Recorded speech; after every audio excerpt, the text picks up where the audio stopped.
허억. 끔찍하고 둔탁한 파열음이 대관령의 매서운 바람 소리를 찢고 울려 퍼졌습니다. 눈물이 흐르기도 전에 뺨 위에서 얼어버린다는 영하 25도의 혹한 속. 믿기 힘든 주먹질이 날아들었습니다. 주먹을 휘두른 자는 히터가 빵빵하게 틀어진 지휘 차량에서 막 내린 대대장. 마광수 중령이었습니다. 그리고 그 주먹을 맞은 자는 추위에 떨고 있던 왜소한 체구의 병사였습니다. 하지만 그 순간 아무도 몰랐습니다. 그 주먹이 단순한 병사의 얼굴을 때린 것이 아니라 지옥문의 초인종을 눌렀다는 사실을 말이죠. 그곳에 서 있던 그저 말라빠진 이등병으로 보였던 그 병사의 어깨에는 보이지 않는 두 개의 별, 그 무거운 계급장이 달려 있었기 때문입니다. 마광수 대대장님, 축하드립니다. 당신은 방금 당신의 군 생활에 스스로 사형 선고를 내리셨습니다. 오늘의 사연, 어디서 듣고 계신가요? 악질 대대장이 정체를 숨기고 시찰 나온 투스타 여장군을 폭행했다면 과연 어떤 참교육이 기다리고 있을까요? 구독과 좋아요를 꾹 눌러주세요. 사이다 같은 복수극. 죽음의 주먹, 하필이면 건드린 게 여단장이었다 시리즈. 지금 바로 시작합니다. 그날은 해병대 제7대대 혹한기 훈련 3일차였습니다. 아시는 분은 아시겠지만 대관령의 추위는 차원이 다릅니다. 살을 내는 듯한 칼바람, 일명 살을 씹어먹는 바람이 병사들의 온몸을 난도질하고 있었죠. 기온은 영하 20도였지만 체감 온도는 이미 영하 35도를 밑돌고 있었습니다. 거친 숨을 내쉴 때마다 하얀 입김은 순식간에 성해가 되어 병사들의 눈썹과 속눈썹에 하얗게 달라붙었습니다. 눈으로 뒤덮인 산악도로 위. 40Km의 철야 행군을 이어가던 병사들의 행렬이 끝없이 이어지고 있었습니다. 다들 얼굴은 동상으로 보라색으로 변해 있었고 입술은 터져 피가 맺혀 있었습니다. 누군가는 감각이 없어진 다리를 기계적으로 움직이며 무의식 속을 걷고 있었죠. 어깨를 짓누르는 30킬지 군장은 그들의 숨통을 조여오는 바위덩어리와 같았습니다. 야, 바람 맞춰. 이 팬뱅이 같은 놈들아. 여기서 다 얼어 뒤지고 싶어. 확성기를 통해 찢어질 듯한 고함이 들려왔습니다. 하지만 그 목소리의 주인은 걷고 있는 군인이 아니었습니다. 행렬 옆을 천천히 따라오는 1호차. 지휘용 SUV 안에서 들려오는 소리였죠. 그 차 안은 밖과는 전혀 다른 세상이었습니다. 히터는 최고 출력으로 돌아가고 있어 반팔을 입어도 될 정도로 후끈했습니다. 텀블러에서는 향긋한 헤이즐넛 커피 향기가 피어올랐죠. 조수석 의자를 뒤로 젖히고 편안하게 누워있는 사람. 그가 바로 이 부대의 대대장, 마광수 중령이었습니다. 올해 45세. 탐욕스럽게 살이 찐 얼굴, 지방에 파묻혀 가느다랗게 뜬 눈, 그리고 항상 비열하게 내려간 입꼬리.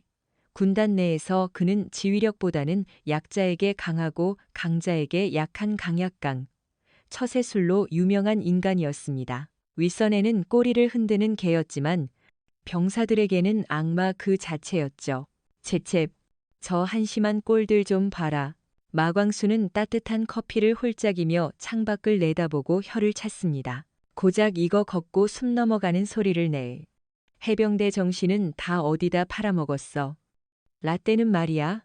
눈이 목까지 차올라도 뛰어다녔어. 엉. 운전병인 김대위가 어색하게 웃으며 맞장구를 쳤습니다. 예. 대대장님 말씀이 맞습니다. 요즘 애들이 워낙 나약해서 군기가 빠졌습니다. 군기가 빠진 건 굴리면 돼. 야, 차 세워. 마광수가 갑자기 소리쳤습니다. 그의 가느다란 눈에 거슬리는 무언가가 포착된 것입니다.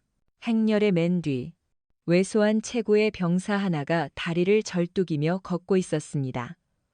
방한 마스크로 얼굴을 칭칭 감고 철모를 푹 눌러쓴 그 병사는 고통스러운 듯 보였지만 허리만큼은 기이할 정도로 꼿꼿했습니다. 하지만 마광수의 심기를 건드린 건 그게 아니었습니다. 자신의 지휘 차량이 옆을 지나가는데도 그 병사는 고개를 돌려 쳐다보지도 겁을 먹지도 않았습니다. 그 오만한 무시, 마광수의 거대한 자존심이 용납할 수 없는 태도였습니다. 저 새끼 봐라. 감히 대대장 차를 보고도 쌩을까. 마광수는 거칠게 차문을 열고 밖으로 나갔습니다. 차문을 열자마자 몰아치는 칼바람에 마광수는 몸을 부르르 떨며 장교용 패딩 점퍼에 깃을 추어 올렸습니다. 그는 뽀드득거리는 눈을 밟으며 그 왜소한 병사를 향해 성큼성큼 다가갔습니다. 야, 너 거기. 동작 그만. 대대장의 고함에 근처를 걷던 중대원들이 기겁하며 멈춰섰습니다. 병사들은 숨을 죽였습니다. 오늘은 또 어떤 불쌍한 녀석이 마왕의 먹잇감이 될지 공포에 떨었죠. 그 병사가 멈췄습니다. 아주 천천히 고개를 돌려 마광수를 마주 보았습니다. 얼굴은 마스크로 가려져 오직 눈만 보였습니다. 그런데 그 눈빛이 심상치 않았습니다. 보통 대대장이 화를 내면 병사들은 눈을 깔고 벌벌 떨기 마련입니다. 하지만 이 병사의 눈은 마치 얼음 호수처럼 차갑고 고요했습니다.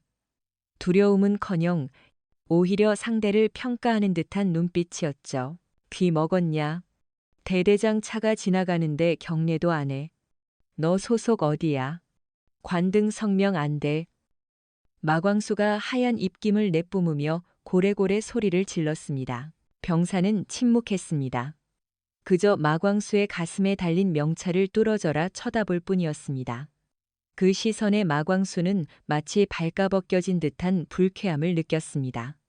날씨 탓이 아닌 상대가 뿜어내는 기 탓에 등골이 오싹해졌습니다. 이 새끼가 지금 날 꼬라봐. 병사의 침묵은 마광수의 분노에 기름을 부었습니다. 부하들 보는 앞에서 권위가 무시당했다고 생각한 그는 본보기를 보여줘야겠다고 마음먹었습니다. 희생양이 필요했죠. 묻는데 대답을 안 해. 너 죽고 싶어 환장했냐? 마광수가 손을 번쩍 들어 올렸습니다. 이유는 필요 없었습니다. 그의 세계에서 폭력은 곧 법이자 질서였으니까요.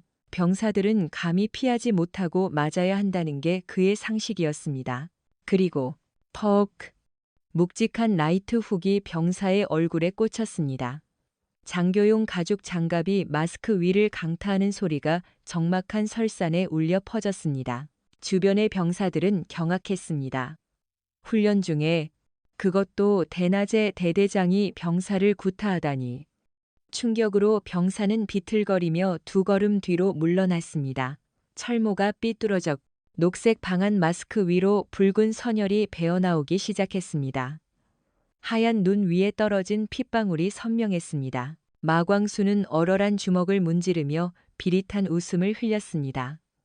꼴사납게 쓰러져서 잘못했습니다라고 비는 꼴을 기대하면서 말이죠.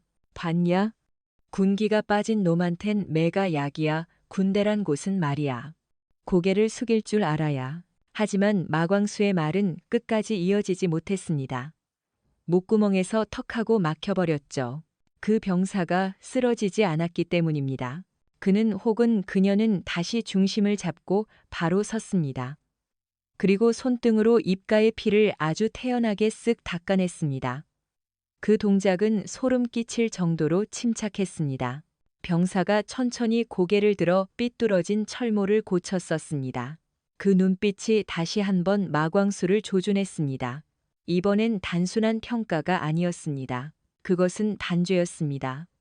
대관령의 눈보라보다 더 차갑고 대검보다 더 날카로운 시선. 마스크 뒤에서 낮고 허스키하지만 떨림이라고는 전혀 없는 또렷한 목소리가 흘러나왔습니다. 마광수 중령.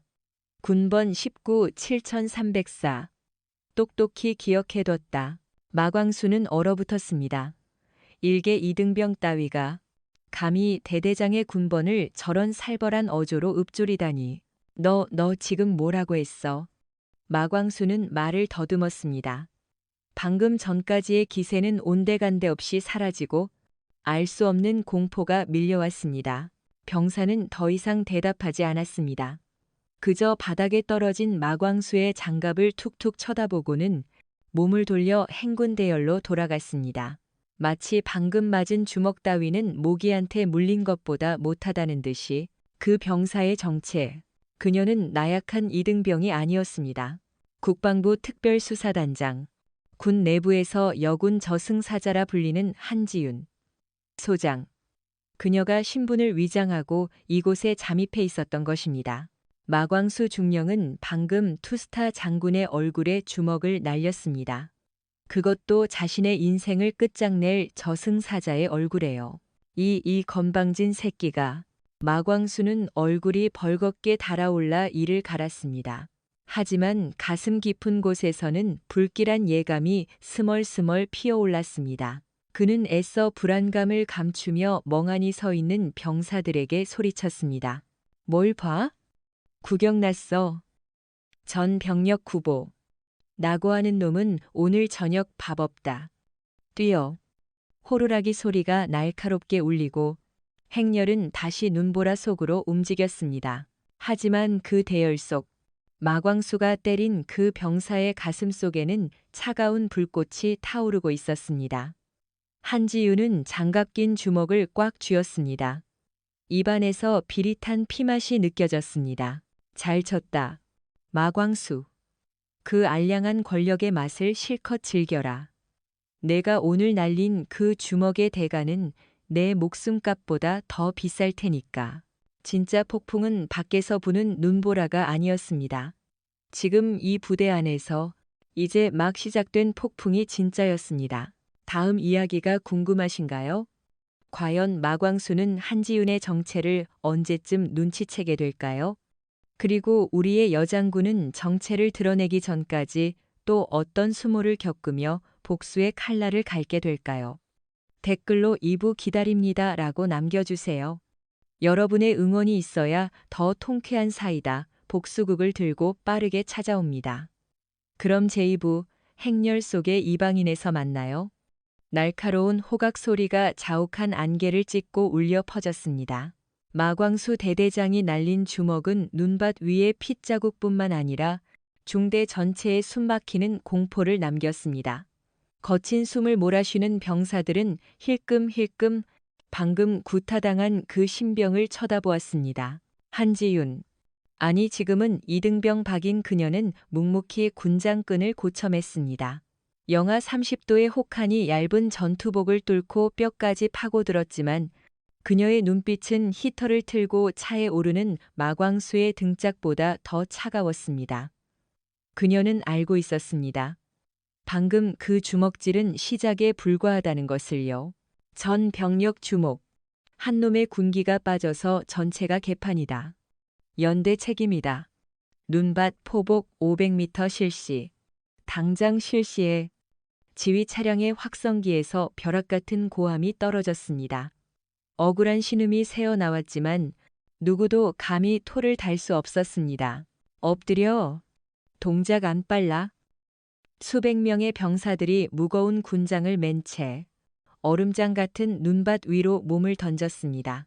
날카로운 얼음 조각이 팔꿈치와 무릎을 파고들었고 눈 녹은 물이 전투복을 적시며 살을 찌르는 바늘처럼 변해갔습니다. 한지윤도 군말 없이 엎드렸습니다. 그녀는 특수부대 출신다운 완벽한 자세로 포복을 시작했습니다.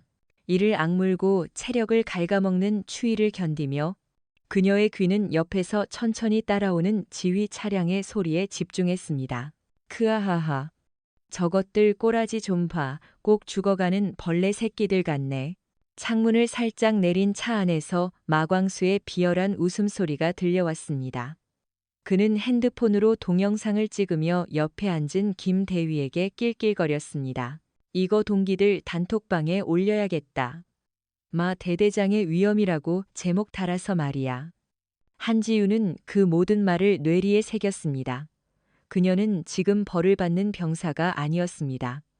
제 발로 진흙탕에 빠진 사냥감을 지켜보는 사냥꾼이었습니다. 그녀의 옆에는 갓 20살이 된 병사들이 억울함에 눈시울을 붉히면서도 이 악물고 기어가고 있었습니다. 그녀 옆에서 포복하던 김동현 일병이 보라색으로 변한 입술을 달달 떨며 속삭였습니다. 힘내세요. 더 이상 저 사람 신기 건드리지 마요. 저 인간. 진짜 미친 개예요. 한지윤은 고개를 살짝 끄덕였습니다. 김일병의 손은 동상으로 퉁퉁 부어 떨리고 있었습니다. 이것은 훈련이 아니었습니다. 명백한 가혹 행위였습니다. 그리고 따뜻한 차 안에서 웃고 있는 저 작자는 꿈에도 몰랐을 겁니다. 자신의 웃음소리 하나하나가 지금 발밑을 기고 있는 투스타 장군의 머릿속 공소장에 낱낱이 기록되고 있다는 사실을요. 어둠이 내려앉고서야 얼차려는 끝이 났습니다. 하지만 마광수는 한지윤을 지나칠 때마다 의심과 증오가 뒤섞인 눈빛을 보냈습니다. 왠지 모르게 거슬리는 저놈의 길을 이번 훈련 기간에 아주 박살내버리겠다고 다짐하면서요. 과연 마광수의 폭주는 어디까지 갈까요? 다음 편에서 충격적인 밤의 실체가 공개됩니다. 대관령의 밤은 칠흑 같았습니다. 바람 소리는 비명에서 귀신이 우는 듯한 소리로 바뀌었고 기온은 상상할 수 없을 정도로 떨어졌습니다. 얇은 A형 텐트 안에서 수십 명의 병사들이 서로의 체온에 의지해 쪽잠을 청하고 있었습니다. 한지윤은 텐트 구석에 앉아 조용히 주위를 둘러보았습니다. 텐트 안은 시큼한 땀 냄새, 젖은 양말 냄새, 그리고 절망의 냄새로 가득했습니다. 그녀는 가슴 주머니에서 꼬깃꼬깃해진 편지 한 통을 꺼냈습니다. 그녀가 이 비참한 꼴을 하고 이곳에 온 이유였습니다. 3개월 전 이 부대에서 자살한 병사의 어머니. 이 여사가 국방부로 보낸 피 묻은 탄원서였습니다. 장군님, 제 아들은 나약하지 않았습니다. 아이는 맞았다고 했습니다. 밥을 굶겼고 짐승 취급을 당했다고 했습니다. 마 대대장은 악마라고 했습니다. 제발 우리 아들의 억울함을 풀어주세요. 눈물로 번진 어머니의 글씨가 한지윤의 심장을 난도질했습니다. 그녀는 편지를 다시 접어 심장과 가장 가까운 안주머니에 넣었습니다. 저기, 아저씨, 아까 옆에서 포복했던 김동현 일병이 녹아내린 초콜릿 반쪽을 내밀었습니다. 이거라도 드세요. 아까 진짜 깡 좋으시던데. 마왕 눈을 그렇게 똑바로 쳐다보다니.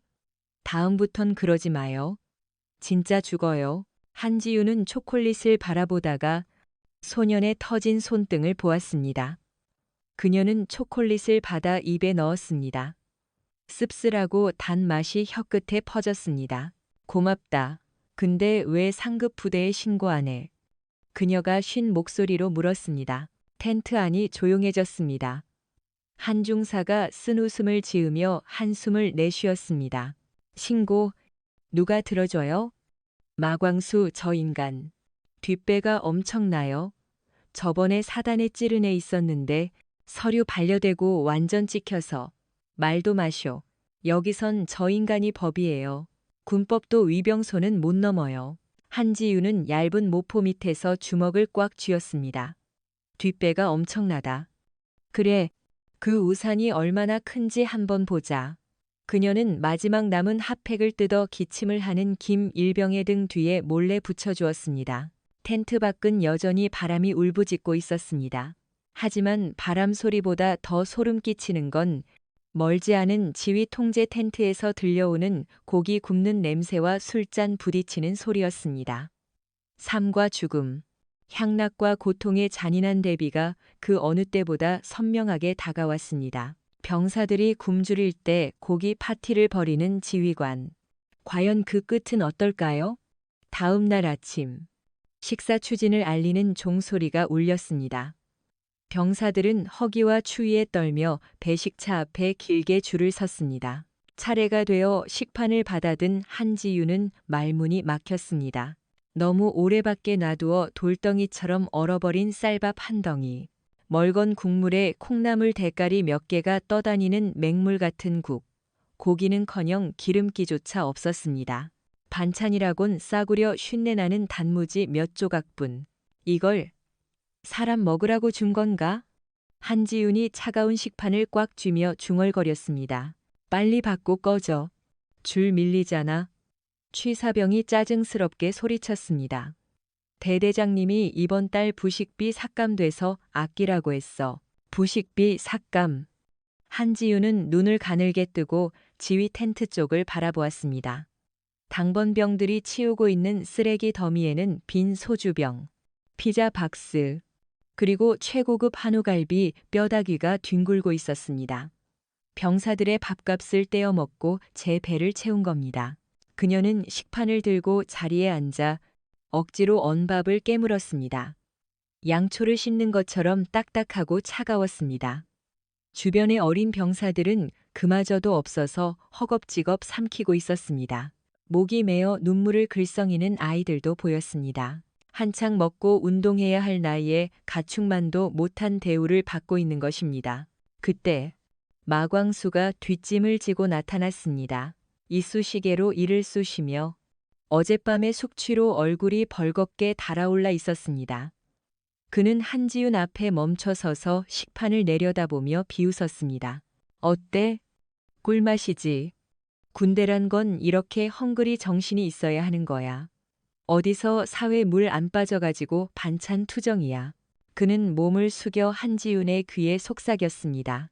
특히 너같이 반항적인 새끼는 똥이라도 감사히 처먹어. 그는 한지윤 옆에 앉은 병사의 식판을 군화발로 걷어찼습니다.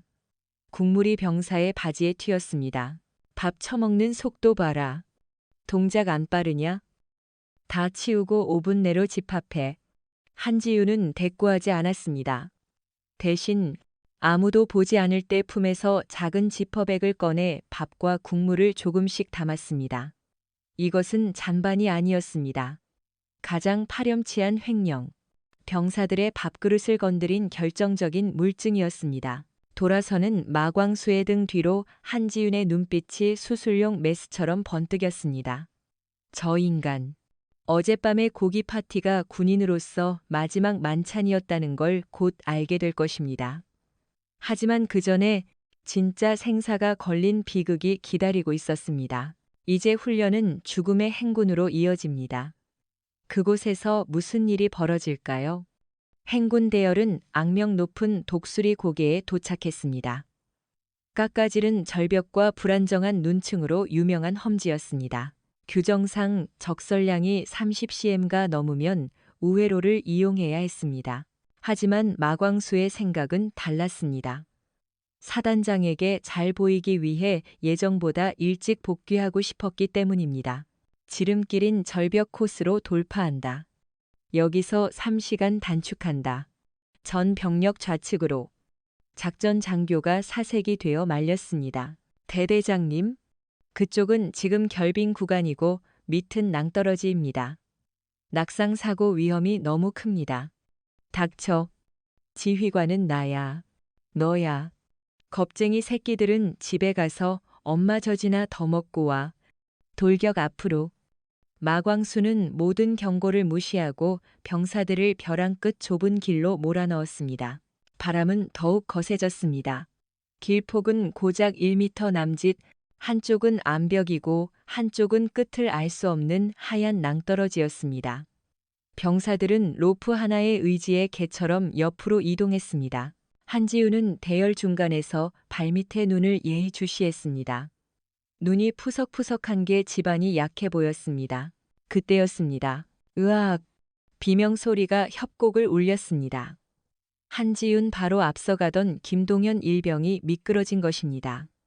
발밑에 눈덩이가 부서지며 그를 낭떠러지로 끌고 내려갔습니다. 천만다행으로 튀어나온 나무 뿌리를 잡았지만 그는 허공에 매달린 채 발버둥 쳤습니다. 살려주세요. 사람 살려. 김일병이 공포에 질려 절규했습니다. 대열은 아수라장이 되었습니다.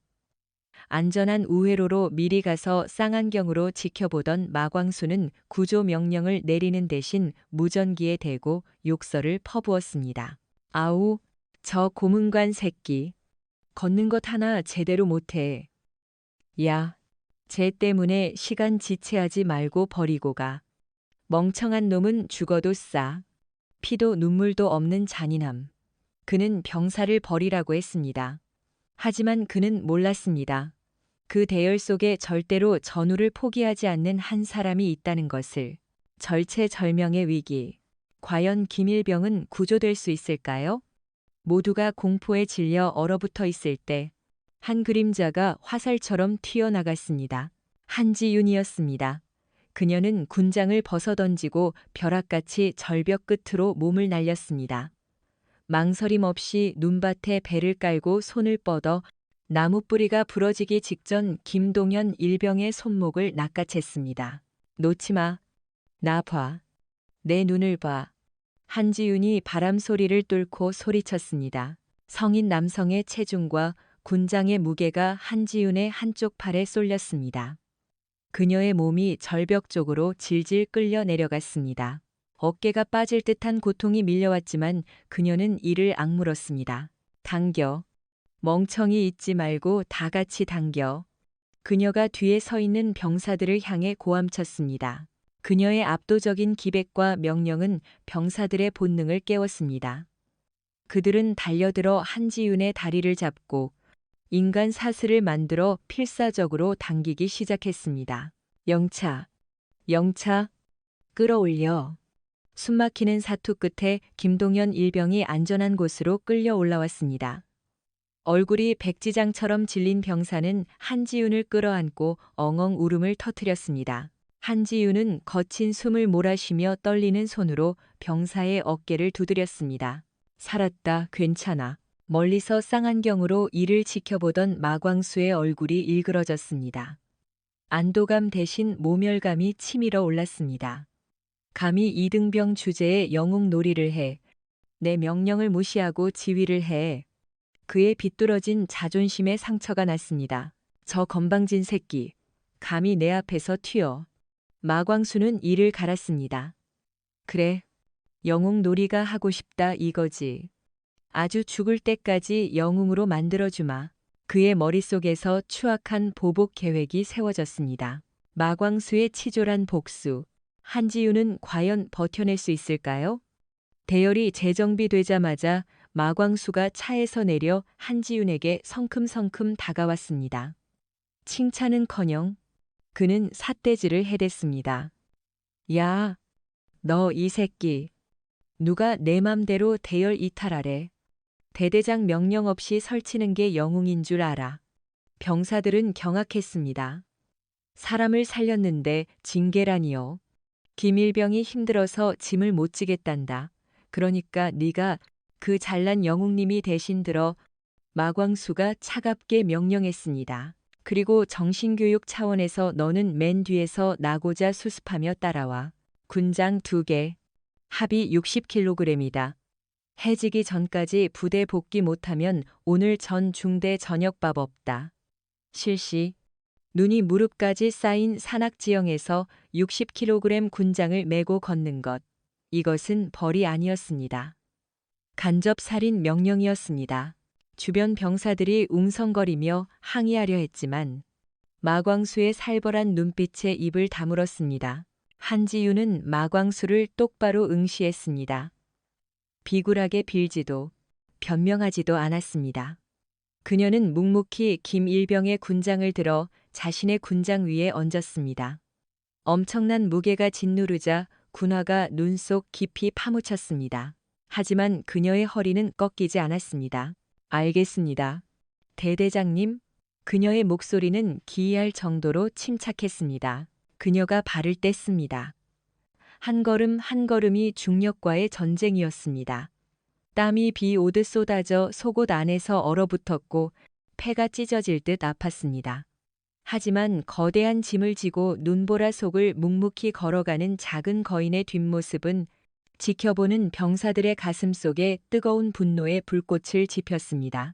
마광수는 차 안에서 뒤처지는 한지윤을 보며 낄낄거렸습니다. 제발 살려달라고 비는 꼴을 보고 싶었죠. 하지만 그는 틀렸습니다. 그 무거운 발걸음 하나하나가 자신의 파멸을 향한 카운트다운이라는 것을 그는 몰랐습니다. 극한의 고통 속에서도 굴복하지 않는 그녀. 하지만 더 큰 시련이 기다리고 있습니다. 해가 지고 어둠과 함께 살인적인 추위가 닥쳐왔습니다. 한지윤은 기적적으로 제한 시간 내에 야전 수경지에 도착했습니다. 온몸에 감각이 없었고 어깨는 군장끈에 쓸려 피투성이었지만 그녀는 쓰러지지 않았습니다. 그러나 비극은 거기서 끝나지 않았습니다. 난방도 안 되는 찢어진 텐트로 지어진 야전 의무대에서 이 일병이 고열로 발작을 일으키고 있었습니다. 젖은 군복을 입고 장시간 노출된 탓에 급성 폐렴이 온 것입니다. 열이 40도입니다. 맥박이 너무 약해요. 당장 후송해야 합니다. 의무병이 다급하게 보고했습니다. 마광수가 들어와 코를 막으며 인상을 찌푸렸습니다. 후송. 미쳤냐? 차가 어디 있어? 내일 군단장님 시찰 오시는데 분위기 깨지게 앰뷸런스 부르라고. 내가 그걸 어떻게 보고해? 그냥 해열제 먹이고 저 구석에 처박아둬. 살 놈은 살고 죽을 놈은 죽는 거지. 대대장님, 이러다 죽습니다. 의무병이 울먹였습니다. 안 된다면 안 되는 거야. 항명하냐? 마광수가 발작하는 병사를 걷어차려 다리를 들었습니다. 그때 누군가 그의 발목을 쇠처럼 단단히 움켜쥐었습니다. 한지윤이었습니다. 그녀의 눈은 활활 타오르고 있었습니다. 이거 놔. 미쳤어?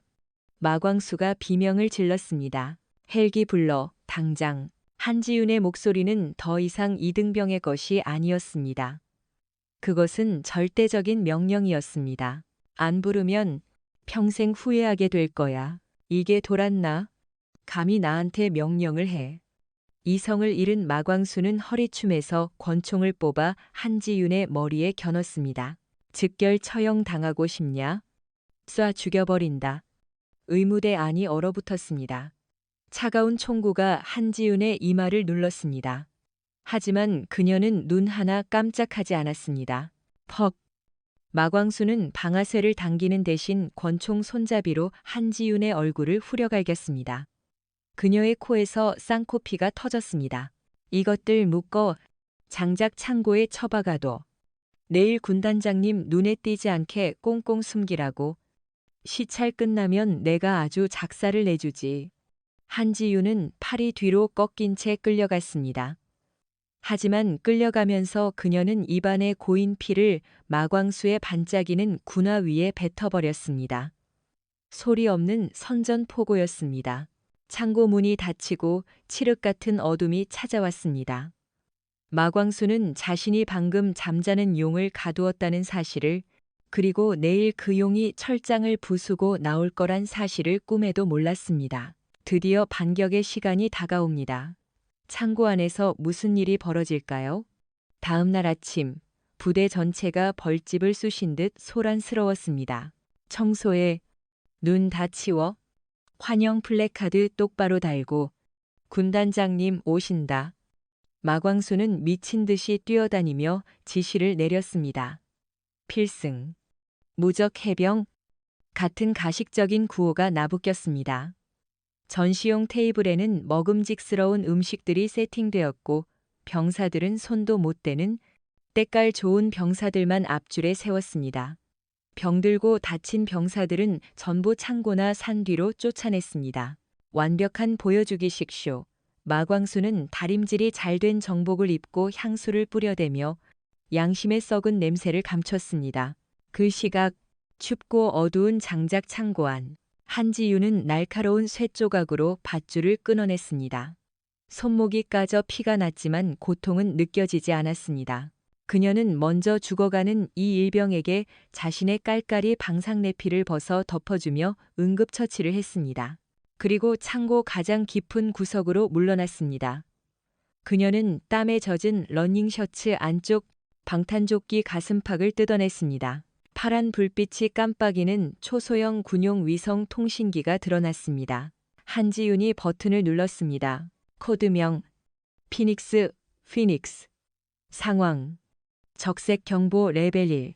타깃 제7대대. 시간 지금 당장. 작전명 대청소 개시하라. 수신기 너머에서 떨리지만 단호한 목소리가 들려왔습니다. 수신 완료. 충성. 헌병 특임대 D와 국방부 감찰단. 현재 진입 대기 중입니다. 명령만 내리십시오. 한지윤은 통신기를 끄고 옷매무새를 다듬었습니다. 멀리서 헬리콥터 프로펠러 소리가 들려오기 시작했습니다. 심판의 종이 울렸습니다. 군단장 도착 5분 전. 과연 마광수의 운명은 프로펠러가 눈보라를 일으키며 UH-60 블랙호크 헬기가 연병장에 착륙했습니다. 문이 열리고 군단장 박진호, 중장 이 참모들을 이끌고 내렸습니다. 필승! 신고합니다. 마광수가 목이 터져라 경례를 붙였습니다. 입이 귀에 걸릴 듯한 아부의 미소를 띠고 말이죠. 제7대대 대대장 중령 마광수 군단장님의 방문을 영광으로 생각합니다. 박 중장은 근엄한 표정으로 고개를 끄덕였습니다. 그는 열병식을 돌아보며 잘 정돈된 병사들과 풍성한 식탁을 보고 흡족해했습니다. 마중령, 부대 관리가 아주 훌륭하군. 사기가 살아있어. 감사합니다. 조국을 위해 불철주야 노력하고 있습니다. 마광수는 90도로 허리를 숙였습니다. 속으로는 쾌재를 불렀습니다. 됐다. 이번 진급은 따놓은 당상이다. 그런데 박 중장이 갑자기 걸음을 멈추고 주위를 두리번거렸습니다. 아, 참, 마 중령. 국방부 특별수사단장이신 한지윤 소장께서 이쪽으로 암행 감찰을 나오셨다는 보고를 받았는데 혹시 못 뵀나? 마광수의 심장이 덜컥 내려앉았습니다. 한지윤 소장. 그 전설의 여장군. 그는 식은땀을 흘리며 급히 고개를 저었습니다. 아, 아닙니다. 저희 부대에는 외부인이 온 적이 없습니다. 아마 다른 부대로 가셨나 봅니다. 그래. 이상하군. GPS 신호는 분명 여기로 뜨는데. 박 중장이 고개를 갸웃거렸습니다. 바로 그때였습니다. 부대 정문 쪽에서 굉음이 들려왔습니다. 환영 팡파르가 아니었습니다. 육중한 엔진 소리와 함께 검은색 험비, 함대 차량들이 들이닥쳤습니다. 차 옆면에는 선명한 흰색 글씨가 박혀 있었습니다. 국방부 헌병대 MP. 마광수의 얼굴에서 웃음기가 싹 사라졌습니다. 등골이 오싹해지는 공포가 엄습했습니다. 헌병대의 등장. 이제 숨바꼭질은 끝났습니다. 헌병대 차량들은 위병소를 그대로 들이받고 돌진에 들어왔습니다. 끼익 소리와 함께 사열대 바로 앞에 멈춰선 차량들에서 선글라스를 낀 무장 헌병들이 쏟아져 나왔습니다. 그들은 순식간에 현장을 장악하고 대대 병력의 무장을 해제시켰습니다. 이게 무슨 짓이야? 쿠데타라도 일으킨 거야. 마광수가 패닉에 빠져 소리쳤습니다. 군단장님, 저 무례한 놈들을 보십시오. 박 중장도 당황한 기색이 역력했습니다. 하지만 헌병대 대령이 차에서 내려 곧장 어디론가 향하는 것을 보고 입을 다물었습니다. 그들이 향한 곳은 마광수가 필사적으로 숨기려 했던 장작 창고였습니다. 문 개방에 대령이 짧게 명령했습니다. 안 돼. 거긴 기밀군수 창고야. 마광수가 막아보려 달려들었지만 헌병 2명에게 제압당해 눈밭에 처박혔습니다. 콰광. 헌병이 워커발로 썩은 나무 문을 박살냈습니다. 쏟아지는 햇빛이 어두운 창고 안을 비췄습니다. 그곳에서 거짓골을 한 병사 하나가 비틀거리며 걸어 나왔습니다. 흑투성이에 피가 엉겨붙은 얼굴, 찢어진 군복. 하지만 그 걸음걸이에는 범접할 수 없는 위험이 서려 있었습니다. 한지윤이었습니다. 마광수는 그녀를 보자마자 이성을 잃고 고래고래 소리를 질렀습니다. 저 탈영병 새끼 잡아. 헌병, 뭐해? 저 새끼가 범인이야. 하지만 아무도 그의 말을 듣지 않았습니다. 군단장도, 헌병 대령도, 그리고 연병장에 모인 수백 명의 병사들도 모두 숨을 죽인 채 한지윤을 바라보고 있었습니다. 방금까지 마광수에게 왕대접을 받던 쓰리스타. 박진호 군단장의 안색이 창백하게 변했습니다. 그는 황급히 모자를 고쳐 쓰고 그 거짓골을 한 병사 앞으로 달려갔습니다. 그리고 전 대대원이 지켜보는 가운데 군단장이 차렷 자세를 취하더니 군화 뒤축을 착하고 부딪히며 거수경례를 올렸습니다. 필승. 제3군단장 중장 박진호. 수사단 장장님께 신고합니다. 순간. 연병장에는 정적만이 감돌았습니다. 바람 소리조차 멈춘 듯 했습니다. 마광수는 턱이 빠질 듯 입을 벌렸습니다. 눈알이 튀어나올 것 같았습니다. 군단장이 경례를 해 저 더러운 이등병 나부랭이한테 수사단장이라고? 한지윤은 무표정한 얼굴로 마주 경례를 했습니다. 손이 부어올랐지만 각도는 칼같이 정확했습니다. 박 중장, 5분 늦었네. 송구합니다. 기상 악화로 인해 박 중장은 땀을 뻘뻘 흘리며 어린아이처럼 쩔쩔맸습니다. 그제야 마광수의 뇌리에 벼락이 떨어졌습니다. 다리가 사시나무 떨리듯 떨리기 시작했습니다. 자신이 욕했던 놈, 자신이 주먹을 날린 놈, 60kg 군장을 씌우고 밥을 굶기고 창고에 가둔 놈, 그게 이등병이 아니라 자기 상관의 상관이었다니. 한지윤이 천천히 고개를 돌려 마광수를 바라보았습니다. 그 눈빛은 사신, 스셴 그 자체였습니다. 그녀가 한 발짝 다가오자 마광수는 뒷걸음질 치다 제 발에 걸려 엉덩방아를 깼었습니다. 왜 그러시나? 마중령. 아까는 권총 들고 쏴 죽인다더니 지금은 왜 기어다녀? 지옥문이 열렸습니다. 이제 진짜 정체가 드러납니다. 한지윤은 눈밭에 주저앉아 벌벌 떠는 마광수 앞에 우뚝 섰습니다. 그녀의 손이 더러운 야상 점퍼 지퍼로 향했습니다. 지익, 지퍼 내려가는 소리가 유난히 크게 들렸습니다. 그녀가 피 묻은 겉옷을 벗어 바닥에 던졌습니다. 그러자 그 안에 입고 있던 검은색 전술 조끼가 드러났습니다. 그리고 그 가슴팍에는 햇빛을 받아 눈부시게 빛나는 은색 계급장이 달려 있었습니다. 2개의 별, 대한민국 국군소장. 마광수가 평생을 바쳐도 감히 쳐다볼 수도 없는 절대 권력의 상징. 마광수는 말문이 막혀 짐승 같은 신음소리만 내뱉었습니다. 공포가 극에 달해 콧물과 눈물이 범벅이 되었습니다. 한지윤은 바닥에 떨어진 마광수의 권총을 집어들었습니다. 탄창을 분리해 휙 던져버리고 차가운 총구로 마광수의 턱을 들어올렸습니다. 내가 누군지 물었었지. 이제 대답해 주마. 대한민국 국방부 특별수사단장 한지윤 소장이다. 그리고 나는 내 놈에게 사관학교에서 가르쳐주지 않은 걸 가르쳐주러 왔다. 계급장은 약자를 짓밟으라고 있는 게 아니라는 것을. 마광수는 땅바닥에 머리를 쾅쾅 돋으며 오열했습니다. 장군님, 죽을 죄를 지었습니다. 제가 눈이 멀었습니다. 제발 한 번만 용서해 주십시오. 용서. 한지윤이 차갑게 비웃었습니다. 그녀는 헬기로 실려가는 이 일병을 가리켰습니다. 너는 저 아이를 용서했나? 내가 고기를 뜯어먹을 때 언 밥을 먹던 병사들을 용서했나? 자비는 없습니다. 이제 처절한 응징만이 남았습니다. 김대령. 즉각 현장 군사재판을 개정한다. 한지윤이 명령했습니다. 연병장 한가운데 테이블 하나가 놓였고 한지윤이 재판장 자리에 앉았습니다. 증거물들이 하나씩 공개되었습니다. 지퍼백에 담긴 얼어버린 밥덩이와 맹물국이 테이블 위에 던져졌습니다. 이게 네가 병사들에게 먹인 밥이다. 스피커를 통해 마광수가 술판을 벌이며 병사들을 조롱하던 녹음 파일이 전 부대에 울려 퍼졌습니다. 이게 내 놈의 지휘 철학이고. 마지막으로 잠입 요원이 촬영한 블랙박스 영상. 마광수가 한지윤의 얼굴을 주먹으로 가격하는 장면이 대형 스크린에 재생되었습니다. 그리고 이게 내가 전우를 대하는 방식이다. 증거가 하나씩 나올 때마다 마광수의 몸은 점점 더 작게 움츠러들었습니다. 그의 얼굴은 흑빛이 되었고 공포에 질려 바지까지 적시고 말았습니다.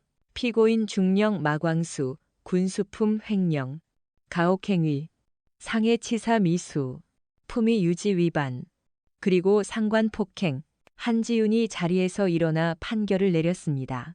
현 시간부로 모든 보직 해임, 계급 박탈, 불명예 제대, 그리고 군 교도소 징역 15년을 선고한다. 또한 전 재산을 몰수하여 피해 장병들에게 배상하라. 안 돼. 감옥은 안 돼. 군단장님 살려주십시오. 마광수가 미친 듯이 발악하며 박중장의 바짓가랑이를 잡으려 했습니다. 하지만 박중장은 벌레를 보듯 그를 발로 차버렸습니다. 건장한 헌병 2명이 마광수의 양팔을 꺾어 개처럼 끌고 갔습니다. 그의 처절한 비명 소리가 계곡을 울렸지만 그 누구도 동정하지 않았습니다. 수백 명의 병사들의 눈에는 오직 통쾌함만이 서려 있었습니다. 마광수의 신복들과 김대위도 줄줄이 수갑을 차고 연행되었습니다. 여군 저승사자의 명성답게 빠르고 무자비한 숙청이었습니다. 악마는 사라졌습니다. 이제 남은 것은 무엇일까요? 폭풍이 지나간 대관령의 하늘은 언제 그랬냐는 듯 맑게 개었습니다. 한지윤 소장은 깨끗한 정복으로 갈아입고 단상 위에 섰습니다. 제7대대 전 장병이 그녀를 올려다보고 있었습니다. 그들의 눈빛은 달라져 있었습니다. 경외심, 감사, 그리고 진심 어린 존경. 저 작은 여군이 자신들을 위해 매를 맞고 쉰 밥을 먹으며 악마의 목을 베어버렸다는 사실을 모두가 알았습니다. 한지윤은 긴 연설을 하지 않았습니다. 그동안 고생 많았다.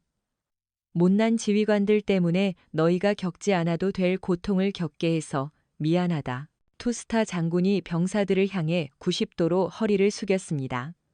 군단 역사상 전무후무한 일이었습니다. 병사들의 눈시울이 붉어졌습니다. 처음으로 자신들이 소모품이 아닌 사람 대접을 받았다고 느꼈습니다. 오늘부터 식단, 피복, 시설 전면 교체한다. 더 이상 춥고 배고프고 억울한 일은 없을 것이다. 너희는 조국의 방패이자 미래다. 누구든 너희를 건드리면 그건 나를 건드리는 것이다. 우레와 같은 박수 함성이 터져 나왔습니다. 필승, 필승. 외치는 소리가 산을 뒤흔들었습니다. 이번엔 강요가 아닌 가슴에서 우러나온 충성심이었습니다. 한지윤은 단상을 내려와 김동현 일병에게 다가갔습니다. 잘했다. 훌륭한 군인이 되어라. 그녀가 미소 지으며 어깨를 두드려 주었습니다. 그녀는 검은색 험비에 올랐습니다. 차량 행렬이 멀어지는 뒤로 제7대대는 완전히 새로운 부대로 다시 태어나고 있었습니다. 차 안에서 보좌관이 새 파일을 건넸습니다. 단장님, 다음 타깃은 남부 공군 비행단입니다. 유류 횡령 의혹이 있습니다.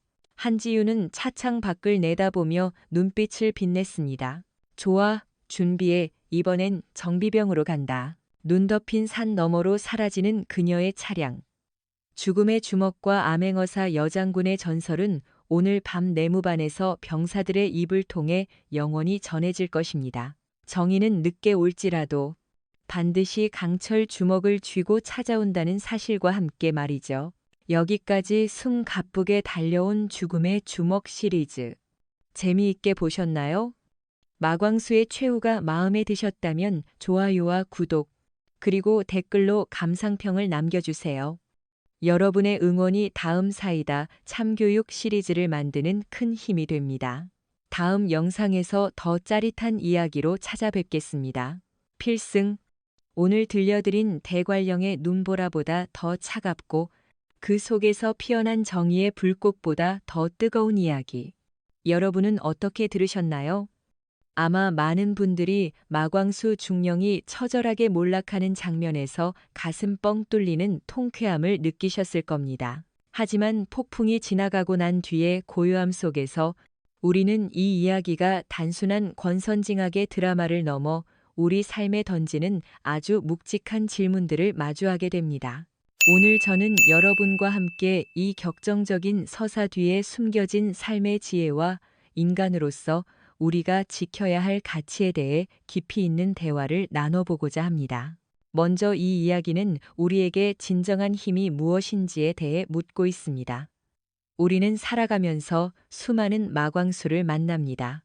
그들은 때로는 직장 상사일 수도 있고 거래처 갑일 수도 있으며 혹은 우리 사회 곳곳에 숨어 있는 불합리한 시스템일 수도 있습니다. 마광수는 자신이 가진 지위와 권력이 영원할 것이라 믿었고 그것을 남을 짓밟는 무기로 사용했습니다. 그는 힘을 공포라고 착각했습니다. 남들이 자신의 앞에서 고개를 숙이고 벌벌 떠는 것을 존경이라 믿었습니다. 하지만 그것은 거대한 착각이었습니다. 그가 휘두른 주먹은 강함의 증명이 아니라 사실은 그가 얼마나 나약하고 두려움에 가득 찬 존재인지를 보여주는 증거였을 뿐입니다. 진짜 강한 사람은 굳이 소리를 지르거나 폭력을 쓰지 않아도 그 존재만으로 주변을 압도합니다. 한지훈 소장이 이등병의 허름한 옷을 입고도 빛났던 것처럼 말입니다. 여기서 우리가 얻어야 할 첫 번째 인생의 교훈은 바로 보이는 것이 전부가 아니다라는 겸손의 미학입니다. 마광수의 가장 큰 죄는 횡령이나 폭행 이전에 바로 사람을 겉모습으로 판단한 오만함이었습니다.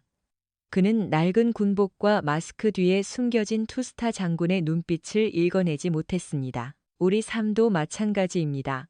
오늘 내가 무심코 지나친 청소부 아주머니, 식당에서 마주친 앳된 아르바이트생, 혹은 지하철 옆자리에 지친 회사원. 그들 중 누군가는 훗날 내 인생을 바꿔줄 귀인일 수도 있고, 혹은 상상도 못할 내공을 가진 인생의 스승일 수도 있습니다. 한지훈 소장이 신분을 감추고 가장 낮은 곳으로 임했듯 진정한 고수는 자신의 발톱을 함부로 드러내지 않는 법입니다. 그러니 우리는 만나는 모든 사람에게 친절해야 합니다. 그것이 처세술이라서가 아니라 모든 인간은 그 겉모습 뒤에 우주를 품고 있는 존엄한 존재이기 때문입니다. 내가 오늘 누군가에게 베푼 작은 친절이 훗날 나를 지켜주는 방패가 될 것이고, 내가 무심코 내뱉은 경멸의 말 한마디가 언젠가 나를 찌르는 비수가 되어 돌아올 수 있음을 우리는 명심해야 합니다. 또한 이 이야기는 인내와 때에 대한 가르침을 줍니다. 한지훈 소장은 처음 주먹을 맞았을 때 당장 신분을 밝히고 마광수를 응징할 수도 있었습니다. 그녀에겐 그럴 힘이 있었습니다. 하지만 그녀는 참았습니다. 눈밭을 기고 밥을 굶고 창고에 갇히는 수모를 겪으면서도 끝까지 기다렸습니다. 왜 그랬을까요? 단순히 더 큰 반전을 위해서가 아니었습니다. 그녀는 악의 뿌리를 완전히 뽑아내기 위해, 그리고 가장 확실한 증거를 잡기 위해 고통을 감내한 것입니다. 우리 인생에서도 억울하고 분한 순간이 찾아옵니다. 당장이라도 소리치고 뒤집어 엎고 싶은 순간들이 있습니다. 하지만 감정적인 대응은 때로 일을 그르치게 만듭니다. 진짜 승리자는 감정을 다스릴 줄 아는 사람입니다. 차가운 이성으로 상황을 주시하고 때를 기다리며 실력을 갈고 닦는 사람만이 결정적인 순간에 판을 뒤집을 수 있습니다. 지금 여러분이 겪고 있는 시련이 마치 대관령의 혹한기 훈련처럼 느껴지시나요? 그렇다면 기억하십시오. 여러분은 지금 웅크리고 있는 것이 아니라 도약을 위해 힘을 비축하고 있는 것입니다. 여러분의 가슴 속에 품은 별은 가장 어두운 밤에 가장 밝게 빛날 것입니다. 이 이야기는 교육적인 목적으로 구성된 서사이지만 그 안에 담긴 메시지는 현실보다 더 현실적입니다. 군대는 약자를 지키기 위해 강해야 한다는 한지훈 소장의 마지막 말은 비단 군대에만 국한된 이야기가 아닙니다. 기업은 직원을 지키기 위해, 가장은 가족을 지키기 위해, 그리고 우리 각자는 내 곁에 소중한 사람들을 지키기 위해 강해져야 합니다. 강함의 목적은 지배가 아니라 보호여야 합니다. 우리가 성공하려고 노력하고 돈을 벌고 높은 자리에 오르려 하는 이유가 무엇인지 다시 한번 생각해 보게 합니다. 나 혼자 잘 먹고 잘 살기 위해서라면 우리는 결국 또 다른 마광수가 될 뿐입니다. 하지만 내 힘으로 누군가의 눈물을 닦아줄 수 있다면 그때 우리는 비로소 진정한 의미의 장군이 되는 것입니다. 이제 작가로서 제가 이 이야기를 집필하며 느꼈던 감정과 여러분께 꼭 전하고 싶었던 지극히 개인적인 시선을 25개의 문장으로 정리해 드리고자 합니다. 이 부분은 제가 여러분의 눈을 바라보며 육성으로 전하는 저의 진심입니다. 저는 이 이야기를 써내려가는 내내 차가운 눈밭에 얼굴을 묻은 병사의 심정이 되어보았습니다. 살을 내는 추위보다 더 견디기 힘든 것은 믿었던 리더에게 배신당했다는 절망감이 아니었을까요? 마광수가 던진 주먹은 단순한 폭력이 아니라 인간의 존엄을 짓밟는 행위였기에 저는 펜을 쥔 손에 힘을 줄 수밖에 없었습니다.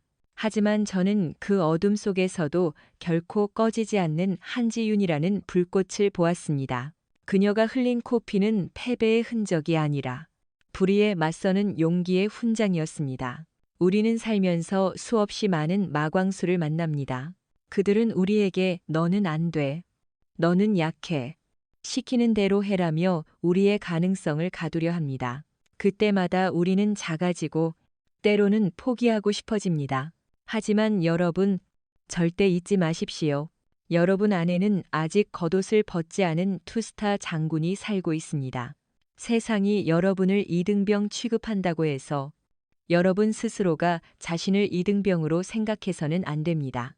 마광수는 한지윤의 겉모습만 보았지만 우리는 서로의 내면을 볼 줄 아는 지혜를 가져야 합니다. 진정한 복수는 상대방과 똑같은 괴물이 되는 것이 아니라 보란 듯이 훌륭한 사람이 되어 그들을 부끄럽게 만드는 것입니다. 한지윤이 마광수를 때려 눕히는 대신 법과 원칙으로 심판했듯이 말입니다.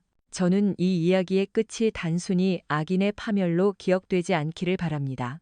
오히려 밥을 굶던 병사들이 따뜻한 국물을 마시며 흘린 눈물의 의미로 기억되기를 바랍니다. 그 따뜻함이 바로 우리가 인생을 살아가는 이유이기 때문입니다. 권력은 부패하기 쉽고 초심은 잃기 쉽습니다. 우리가 언젠가 높은 자리에 올랐을 때 올챙이 적 시절을 잊지 않는 사람이 되었으면 합니다.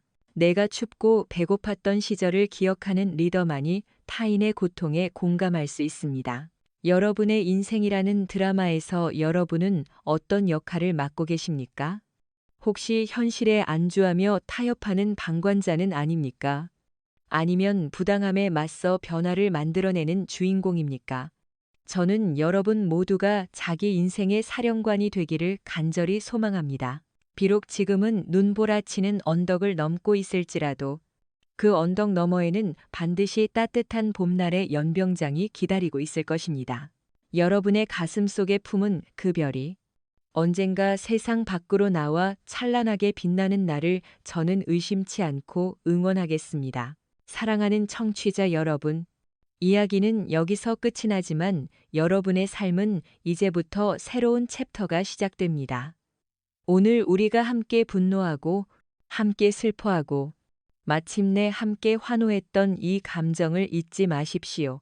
그리고 오늘 하루 내 주변에 있는 사람들을 따뜻한 눈빛으로 바라봐 주십시오. 그 사람이 겉보기엔 초라해 보일지라도 그 안에 어떤 위대한 영혼이 숨쉬고 있을지 아무도 모르는 일이니까요. 또한 여러분 자신을 아껴 주십시오. 세상 그 어떤 시련도 그 어떤 마광수도 여러분의 존엄성을 훼손할 수는 없습니다. 여러분은 그 자체로 빛나는 별이며 소중한 존재입니다. 혹시 지금 인생의 혹한길을 걷고 계신가요? 억울한 일을 당해 가슴을 치고 계신가요? 조금만 더 버티십시오. 한지윤 소장이 외투를 벗어던지며 반전을 만들어냈듯 여러분의 인생에도 반드시 역전의 순간이 찾아올 것입니다. 그때까지 무너지지 말고 포기하지 말고 묵묵히 여러분만의 행군을 이어가시길 바랍니다. 오늘 이 이야기가 여러분의 얼어붙은 마음을 녹이는 작은 핫팩이 되었기를 바랍니다. 이 영상이 여러분의 삶의 작은 용기가 되었다면, 그리고 앞으로도 저와 함께 인생의 지혜를 나누고 싶으시다면 지금 바로 구독과 좋아요 버튼을 눌러주세요. 여러분의 작은 관심이 더 따뜻하고 정의로운 이야기를 만드는 큰 힘이 됩니다. 소중한 댓글로 여러분의 생각과 다짐을 남겨주시면 제가 하나하나 마음에 새기겠습니다. 여러분의 삶에 늘 승리만이 가득하기를 기원합니다. 감사합니다. 필승.